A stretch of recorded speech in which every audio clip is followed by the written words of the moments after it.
Kenya is signatory to a host of international and regional conventions and treaties which ensures commitment to gender equality among member states. Prominent among these are the Convention on Elimination of Discrimination Against Women and the Maputo Protocol.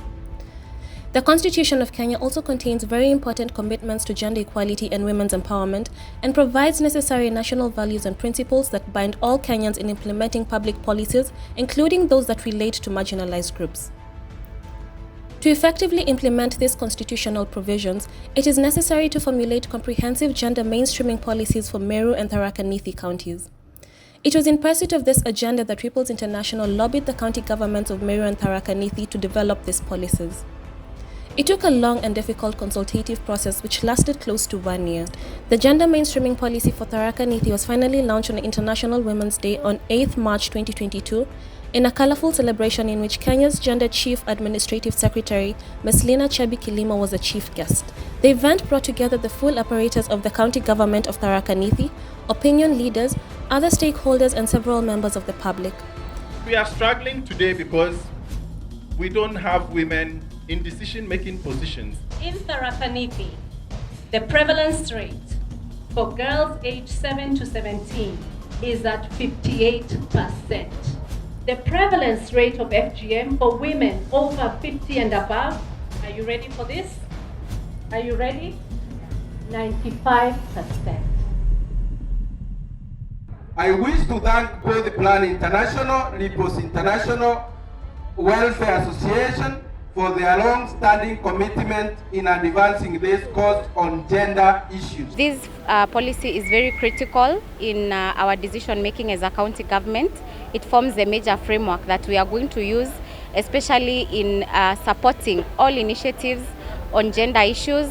I believe that these two policies will cause the county government to allocate resources so that they will have enough or to support forums to campaign or advocate against female genital mutilation, which we have seen from the research that has been done by the CSOs around here, that those the prevalence of those between 7 to 17 or 9 to 17 years is about 54.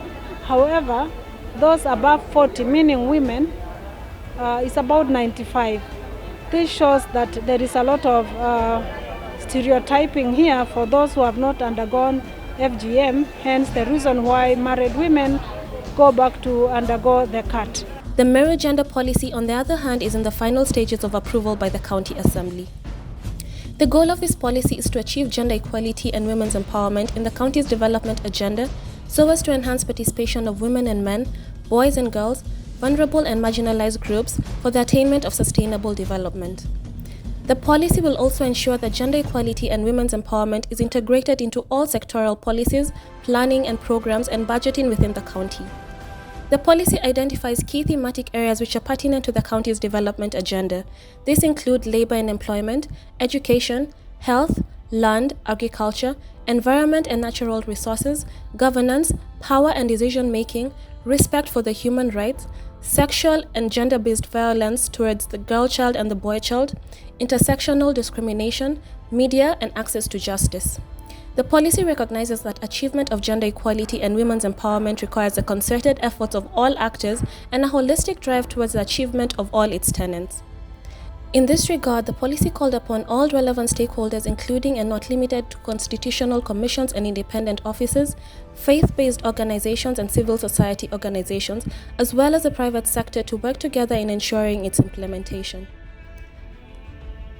Partnership with development partners will complement the county's efforts in this noble agenda. We sincerely thank our partners at the African Women Development Fund, without whom none of this would have been possible. For more information or inquiries, visit our website at www.ripplesintl.or.ke or email us on info@ripplesintl.or.ke or call +254 724 370653.